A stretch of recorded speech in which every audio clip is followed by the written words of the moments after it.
Good morning mga boss. So ngayong umaga nito may ride kami papuntang last exit Alcudra. So susubukan namin ikutin yung Alcudra loop. So after yun ang last exit Alcudra. So sa mga oras na to malapit na kami sa mismong entry point ng bike lane papuntang Alcudra. Magpipicture muna kami kasi bihira lang naman kami makarating dito sa Alcudra last exit. So yun na nga, pagkatapos namin dumaan sa mismong entry point ng last exit Alcudra sa may bike lane, so napag-usapan namin na ang next stop namin is sa mismong last exit na. So tingnan natin kung kakayanin natin na makaabot sa last exit ng walang tigil. So sa mga oras na to mga guys, malapit na tayo sa tulay na kung saan medyo mahirap kumahon din ng konti kasi medyo mataas din po itong tulay na to. Pero maganda naman po ang pagkakagawa ng tulay na to at ang ganda ng view. At makikita nyo po sa dadaanan namin may mga ilaw. So kitang-kita nyo po yung daan. So ayan po, may overtake ng dalawang bikers. So kasunod yan, meron pang isang grupo na overtake sa amin. Ayan o, nahiya lang kaming habulin. So tumabi muna kami kasi baka maghintay lang pa ng aksidente. Kasi nga isang grupo sila. Once na may magsemplang sa unahan, damay lahat yan. So ayun. Ha? Tara! So ayan po yung tulay, nakikita nyo naman na ang ganda, diba? Para ang hari, dadahan ka sa gitna na maraming ilaw, oh. So bali po yung isang grupo ng riders, medyo sa taas na. Nakakahabol naman tayo ng konti. At nandun po yung isa namin kasama. So parang sinigawan ata siya na keep right, keep right. So ayun, siyempre para iwas aksidente na rin. Tsaka po safety na rin yun para alam din ng overtake nila na parating sila. Sabi nila ano?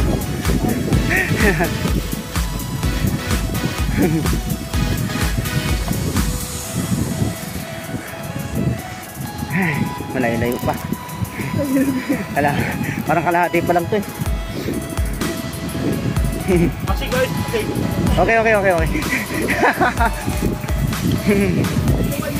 Oh.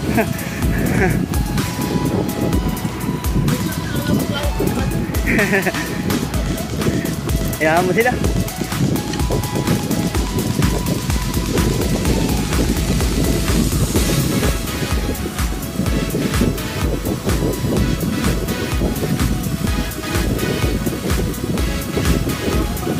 Oo, haba na to.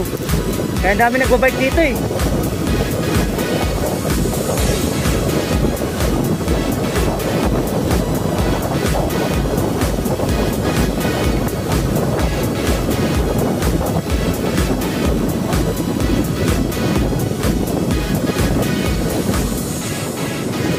Alright, bali sa mga oras na to, medyo malayo-layo na rin naman ang aming narating. So, bali may nakita akong tatlong riders. Ang bibilis nila. So, tinry kong sumabay kung kaya ko naman silang sabayan. So, ayan, makikita nyo naman sa video na sinabayan ko sila.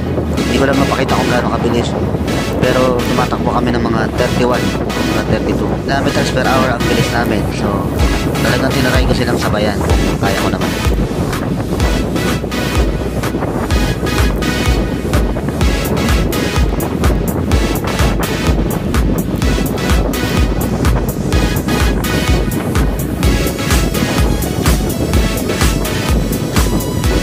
Talagang maintain ang bilis nila sa aking obserbasyon. Hindi sila bumababa ng 30 kilometers per hour ang bilis nila. Doon na sila naglalaro 31 hanggang 32. So kaya exciting to, challenging pa. So siguro kung magbabike ka dito talaga lagi sa Alcura, mapapractice ka ng ganitong kabilis. So, may maintain mo at stamina mo na rin. Ito naman yung video ng isa namin kasama. So sumasabay din siya sa isang grupo. Bali, ang bilisin niya is 31 km per hour.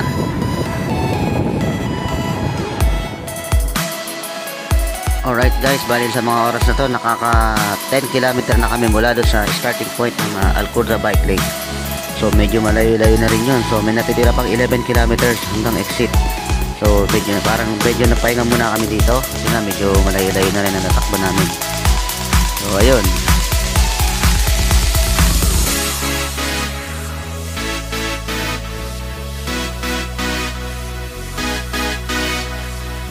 Bali pag weekends talaga marami nagra-ride dito ng grupo ng mga cyclists. So ayan o, kita nyo naman kung gaano sila ka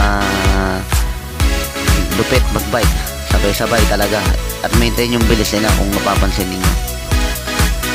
So bali nagpapahinga na kami dito at maya maya rin ra-ride out na ulit kami kasi medyo malayo-layo pa yung 11 kilometers na at pagod na rin kami.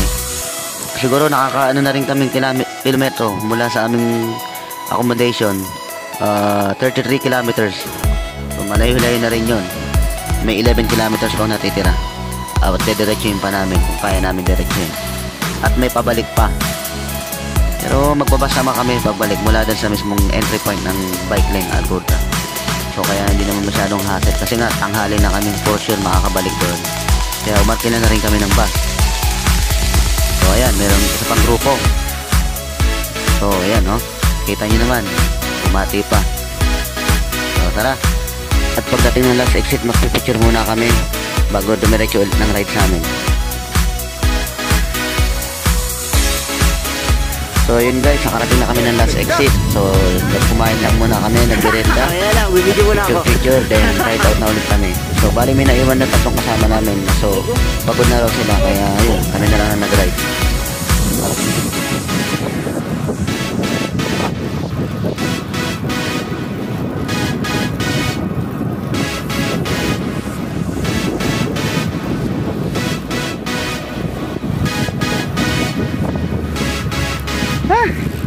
Sakit ang tiyan ko. Bali sa oras na to, nakakaramdam ako ng sakit ng tiyan kasi nga kumain kami. So siguro naparami na yung kain ko ng tinapay tsaka tubig. Kaya yun, kaya dapat talaga hindi kayo nakain ng marami bago mag-ride kasi nga medyo sasakit ang tiyan. Kaya nagdaan-daan muna ako kasi nga sumakit. So ayun, medyo alalay lang tayo ng takbo.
Bali, ito yung time na parang napapansin ko na may mali sa bike ko. Parang bumibigat. So, ayun nga, tinignan ko. So, ayun, napansin ko nga na lumalambot yung gulong. Hanggang sa naging flat na nga siya. Kaya yun. Mabuti na lang at may dala akong inner tube. Kagaya ng lagi ginagawa. Kailangan talaga lagi mo dala ng inner tube kasi wala naman tayo madadaan ng vulcanizing palagi. So, ayun. Kaya paalala lang sa inyo lahat, lagi tayo magdala ng inner tube sa bawat ride natin. At syempre, mga tools na pang nagamit pang para mapalitan natin yung inner tube natin.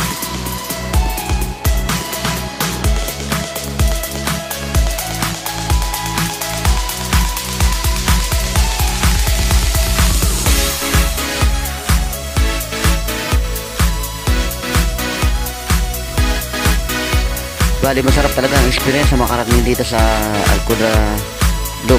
So, hindi man namin natapos pero ang ganda naman ng tanawin na nakita namin. So, nandito ako sa gitna ng desierto na hindi mo akalain may bike lane pala ng pagkahaba-haba. So, hindi ako sigurado pero ang sabi nila, meron daw dalawang choice dyan na pagpipilian kung ganong gusto mong kalayo. May 40 km or 80 km. So, yun. Pipiliin sana namin is 40. Kaya lang hindi naaabot kasi nga yung isang kasama namin may pasok pa pala ng hapon. Hindi namin alam.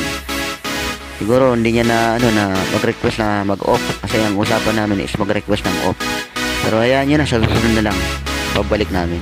Dapat planuin na maigi.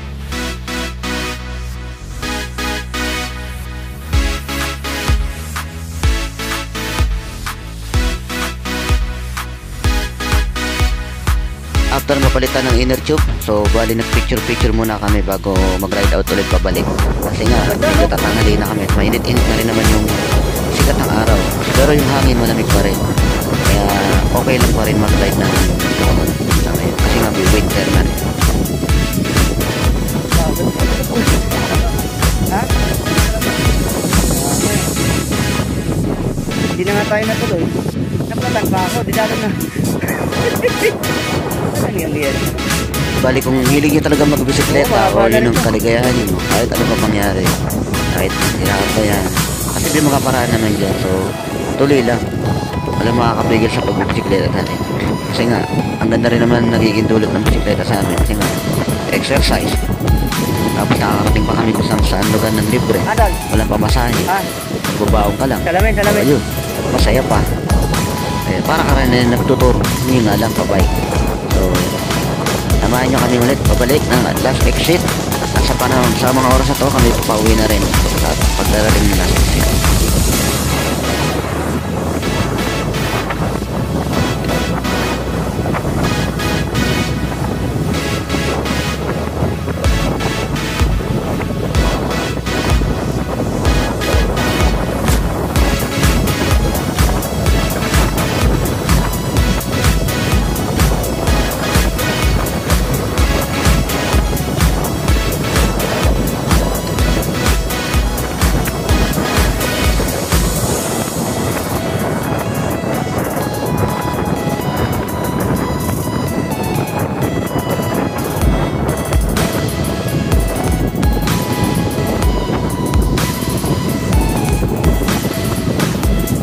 Bali, meron pala kaming isang kasama na taga Satwa.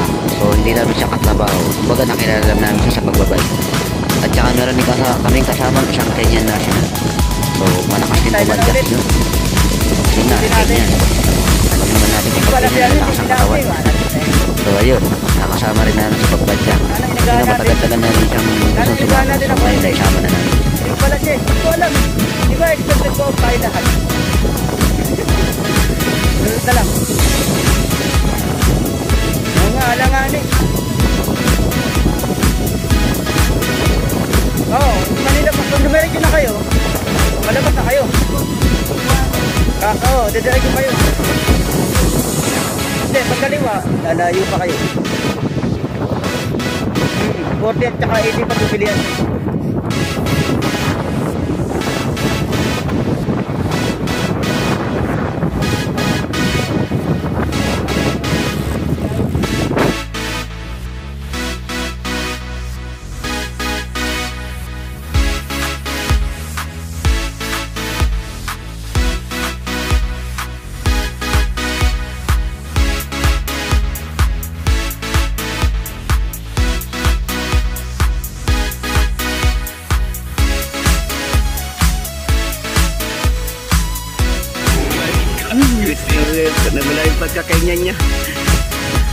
Ah, how are you? Good?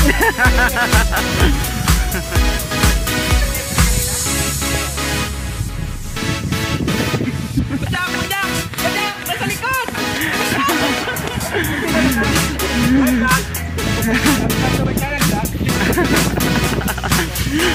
Ayos ba? Alright.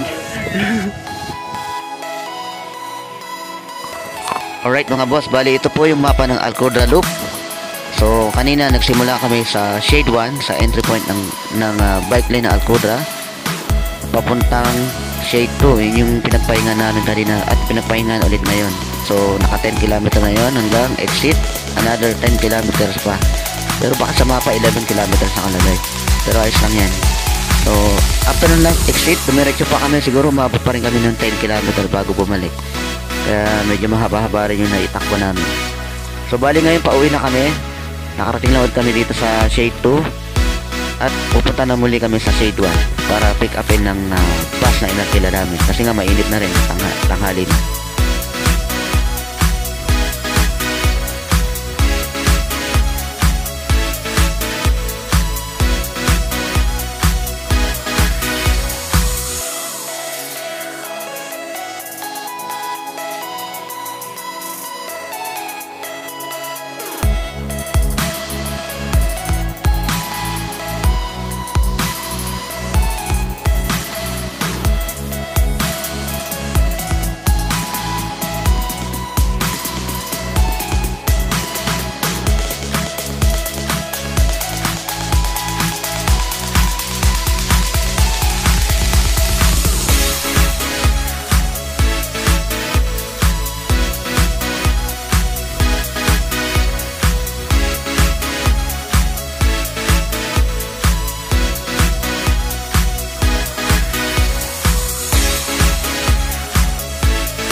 Alright, bali nandito na po yung bus na inarkila namin. So inaakit na po namin yung mga bike namin para sumakay na rin kami at makauwi na rin kami, mga pagod na.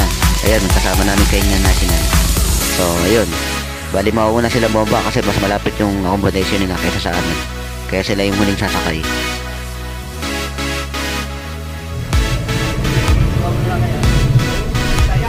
Bali ito pala yung isang video ng kasama ko na kasama natin sa ride. So ayun, siya na nakapag-video kasi hindi na ako makapag-video nun kasi nga parang ano na rin yung cellphone ko, lobat na rin siguro.